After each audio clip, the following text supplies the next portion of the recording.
paying your super? Oh, I haven't paid that. What about your PAYGW? Well, no, I haven't paid that either. Oh, okay.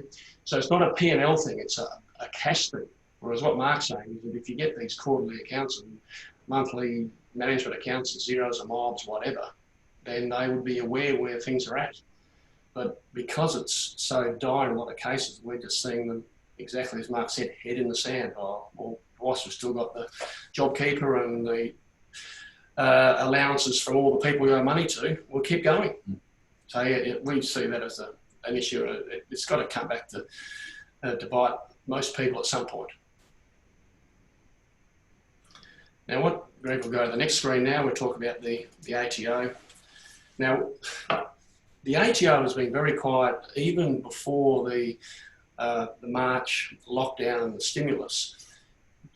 All of January, February, and up to, say, the end of March, very little number of petitions through the courts by the tax office. I don't think there would have been a dozen in Australia in that period, and there ordinarily might have been a few hundred. Now, we're not sure why that was the case pre the stimulus. We heard that there might have been some software updates they were doing. Fact or fiction doesn't really matter. The fact is that very little up to the end of March, and then they just down tools.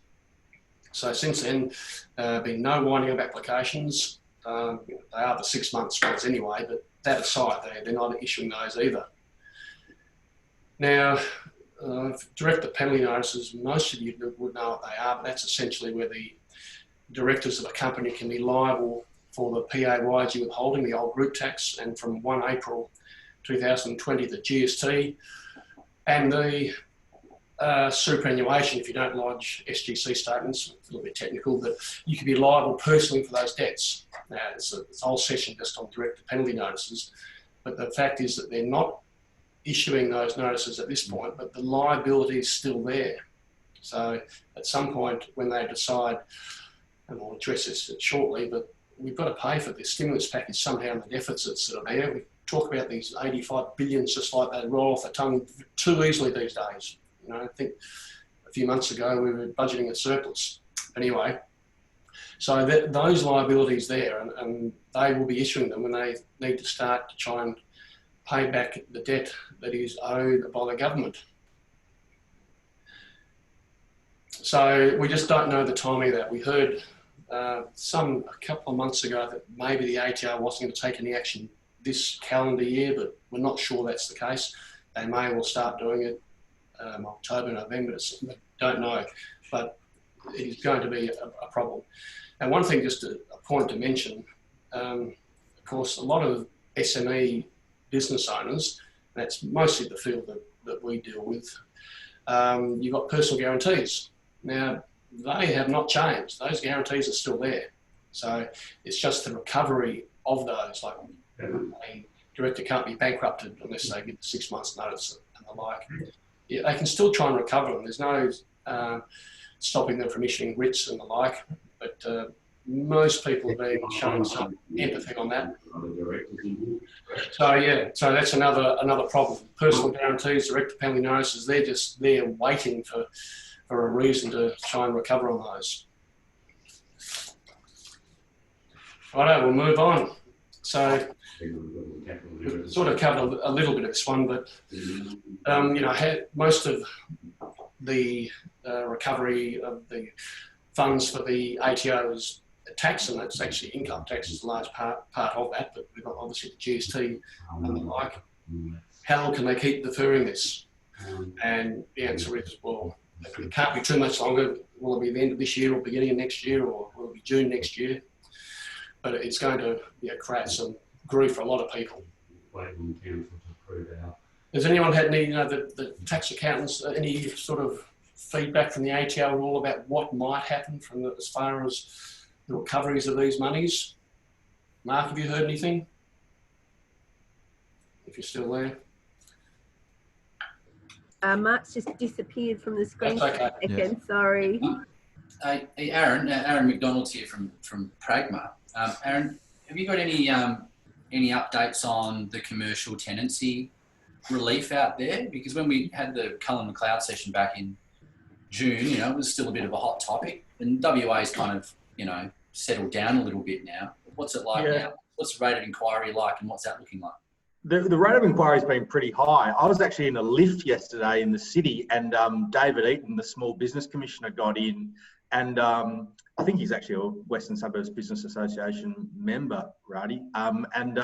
I said, because under the legislation, under that tenancy legislation, Greg, the arbiter, if the landlord and the tenant can't come to an agreement, you've got to go to the Small Business Development Corporation to have it mediated. And I said, how's it gone? Are you been busy?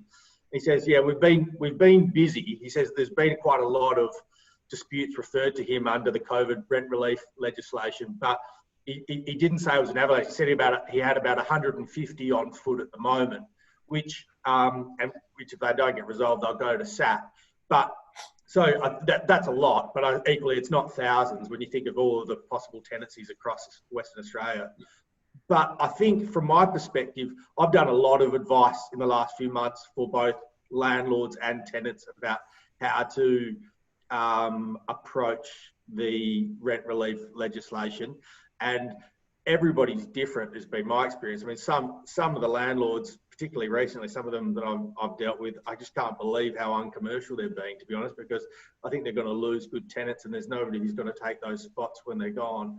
But then some other bigger end of town, people with, I had a client with a small bar and in one of the large shopping centres, and the large listed trusts who are the landlords, they are obviously a lot more commercial. They see it as a purely commercial transaction, and they're obviously getting good advice. So it's a bit of a mix out there, Greg. Mark, maybe you can comment on this. Thanks, Aaron, for that. The JobKeeper, as we know, it's all been extended. We've heard, read in the paper and from the number of people we've spoken with, that the general consensus is there'll be probably 2 out of every 3 businesses that are on JobKeeper will lose it after September. It seems very high, but just before, Mark, you comment, sort of flowing on from that, you had that 30% reduction in your turnover in March or April.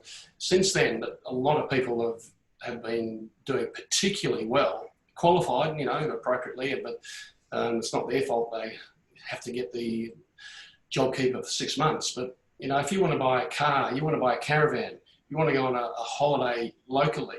One of our staff 2 weeks ago, because we're pretty quiet, as we mentioned, he said, look, how about I take some holidays? And he's just going to pop up north. He couldn't get anywhere to stay. So he's still working for us.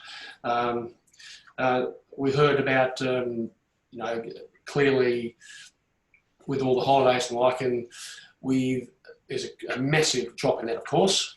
But down south, around the sort of Yallingup River, apparently the turnover's up 6% compared to this time last year. So again, there are people doing particularly well. So Mark, back to the original question, your clients, where they fit with the JobKeeper and whether they might be losing out when it changes at the end of September? Oh, look, I think, yeah. I mean, we've seen for a couple of our clients that got, particularly some government contract people, had their contracts basically pulled and were going, well, where's it all going to come from? It's now, here we are in August, a lot of those contracts are back on foot.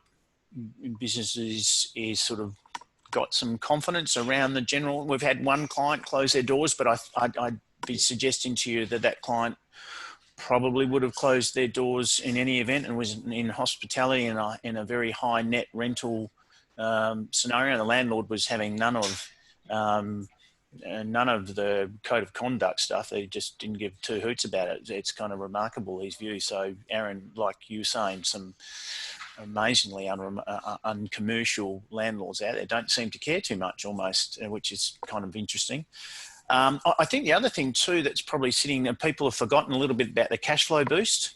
So a lot of small businesses have achieved or received up to $50,000 towards their BAS lodgements, and in some instances that's resulted in actual cash flow credits back in. There's another 50 if you've qualified for the top, rolling out from June, July, August and September. So that's in the background. People have forgotten about that or don't seem to be talking much about that. that's a real, that was a very smart initiative by the government, in my view, just getting some funds into businesses, and also in the circumstance of the WSPA.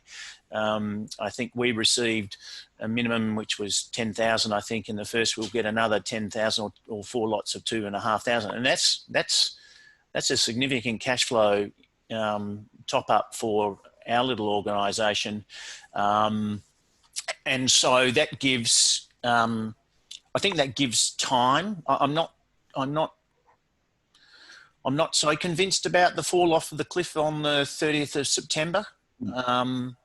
It might, I think some people won't qualify for JobKeeper, and if that's the case, that's because they're actually rebounded. So it's, the revised JobKeeper 2 will be more, kind of focused, I suppose, in actually assisting those businesses that really are showing a continued decline.